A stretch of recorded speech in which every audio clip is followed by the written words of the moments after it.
Why did guys sign with you, Ricky? Like we read through them, all these big names, and you were the sort of the standout player. Why was it you? Why did guys sign with you? Why did you have all these stars? What was your point of difference that you were able to capture these guys? Well, I think probably the biggest thing was I'd play the game. Yeah. So I really understood, what a player was going through.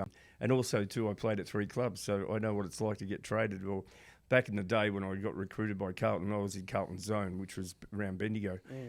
So a lot of things that I understood that probably certain agents today don't, because they haven't played the game. Like, they might have played at local level, but it's very different playing at AFL senior level, and also playing at 3 very different clubs. Carlton was amazing, probably the biggest club by far with business networking. St Kilda was bottom of the ladder for 20 years when I went there and ended up playing in the finals. And Hawthorn, when I went there, was the end of the most successful era in AFL football. So, the players that were at Hawthorn at the time was like 15 superstars in the team, and if I was in there was one dud.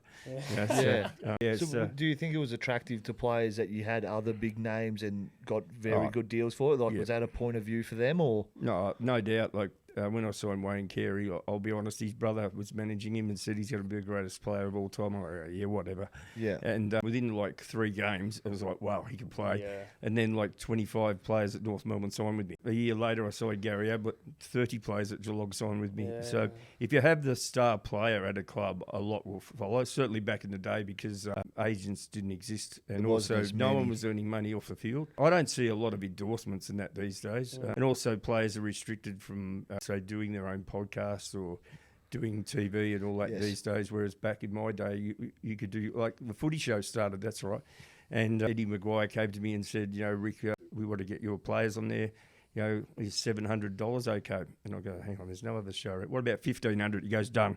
So every week I had 3 players on there, earning $1,500 back in 1995. That show to this day, most shows last 3 to 5 years maximum. Radio show or TV show that went for 20 years, and it was ahead of its time. And